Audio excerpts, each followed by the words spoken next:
Hi lovelies, and welcome back to my channel. I am Ash, and this week we are going to be going through my July TBR, or books I've already read, just getting started with the month, that sort of junk. We're going to start off with the two books, that one I'm currently reading and the other I started in June but finished in July, and that's The Haunting of Adeline and The Hunting of Adeline. These are part of a 4-book series. From what I've seen on the internet, though, H.D. Carlton does not suggest that you read them in order. One could be a standalone, the other two here could be just a duology, and the last one, I believe, is an entirely different story altogether, but it's recommended that you read these two before you read Where's Molly? So I jumped into these two because I was very interested in these. Heads up if you do plan on reading them, there are trigger warnings. I'm not going to read you the back of Haunting Adeline because that's a sequel. It's going to definitely give something away. But I am going to read Haunting for you. The Manipulator. I can manipulate the emotions of anyone who lets me. I will make you hurt, make you cry, make you laugh, and sigh. But my words don't affect him, especially not when I plead for him to leave. He's always there, watching and waiting, and I can never look away, not when I want him to come closer. The Shadow. I didn't mean to fall in love, but now that I have, I can't stay away. I'm mesmerized by her smile, by her eyes, and the way she moves, the way she undresses. I'll keep watching and waiting until I can make her mine. And once she is, I'll never let her go, not even when she begs me. There are trigger warnings. Be sure to look those up before you start reading it. There is a scene, I had to put the book down when we talk at the end of the month about the books, but it was a lot. It was certainly a lot for me. Now we're going to get into the 5 books that I want to read this month, starting with The Shining by Stephen King. Jack Torrance's new job at the Overlook Hotel is the perfect chance for a fresh start. As the off-season caretaker at the atmospheric old hotel, he'll have plenty of time to spend reconnecting with his family and working on his writing.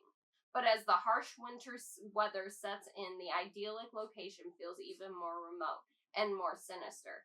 And the only one to notice the strange and terrible forces gathering around the Overlook is Danny Torrance, a uniquely gifted 5-year-old. This is one of my favorite movies, and I've never read the book, so I am very eager to start this. I already own Dr. Sleep. I bought that a while ago, and I don't think I own The Shining. Like, obviously I do now, but I don't think I owned it prior. So I am excited to get into that. I'm still trying to read all of Stephen King's books in order of publish date.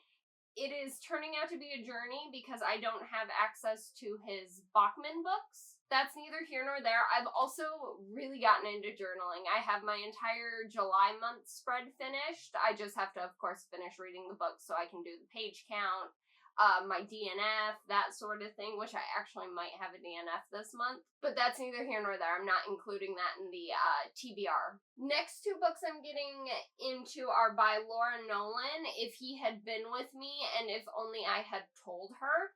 I want to say If He Had Been With Me is the first one.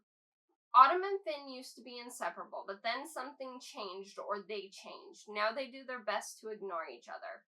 Autumn has her boyfriend Jamie and her close-knit group of friends. Finn has become that boy at school that everyone wants to be around. That still doesn't stop the way Autumn feels every time she and Finn cross paths, and the growing nagging thought that maybe things could have been different. Maybe they should be together.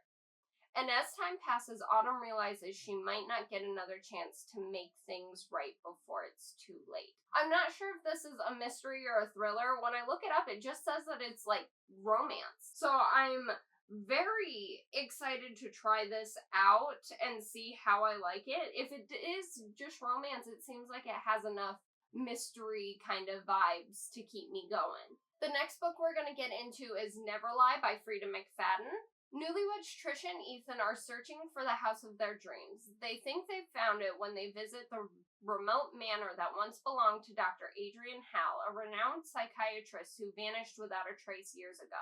But when a violent winter storm traps them at the estate, the house begins to lose its appeal. Stuck inside and growing restless, Trisha stumbles on a collection of audio transcripts from Dr. Hale's sessions with patients. As Trisha listens to the cassette tape, she learns about the terrifying chain of events leading up to the doctor's mysterious disappearance. With each tape, another shocking piece of the puzzle falls into place, and a web of lies slowly unravels. But by the time Trisha reaches the final cassette, the one that reveals the entire horrifying story, it will be too late.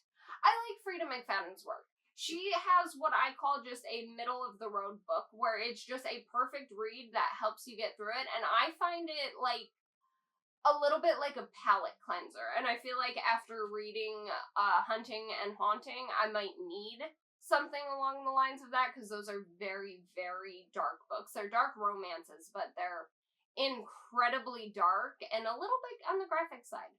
I say little bit. It's a little bit on the graphic side for me. I'm sure somebody else might actually find it incredibly graphic. And then the last book on my actual TBR list, if we get through all of these, you know I'll just end up picking up books and reading, is Taming Seraphine by Gigi Sticks. Leroy, I rescued a girl from a basement thinking she was innocent, but I brought home a serial killer whose darkness borders on insanity. Now I need to tame her murderous instincts before I become her next victim. Seraphine is reckless, unstable, and likely to get us both destroyed. Every instinct says I should end her, but she's too captivating to resist. Each day she draws me deeper into her web, her allure stripping my self-control, but I'm harboring secrets treacherous enough to add me to her list of men to slaughter. Seraphine, Leroy is dark, deadly, and dangerously attractive. I don't know what he wants, but resisting him is impossible, and I'm ready to slay him at the first sign of betrayal. When a dark figure from the past rises from the shadows, wanting to reclaim me, I'm forced to trust a man who might stab me in the back. I love really dark romance stories. I am eager to get into this, and my books are starting to get thicker and thicker since I started reading Stephen King, and I kind of love it. Like, this is a book I would have gravitated towards. It's like, maybe like a third of this one. Like, that is insane. This is what I would have usually traveled to or towards, but since I've been forcing myself to read more romance, I'm finding that there is a dark romance that kind of makes me just as excited to read a horror book as it does to read something like this. But these are the 5 books for my TBR and the 2 that I'm just finishing up. Hopefully I was able to pique y'all's interest, and maybe you want to check out a book or 2. If you have any recommendations for me, though, please leave them down in the comments. If you've read any of these books, I want to know your thoughts. What did you rate the books? If there's anything you'd like to talk about in the comments, I'd love to have a chit-chat. I appreciate y'all taking the time to watch my videos, and I guess I'll catch you in the next video, okay? Bye!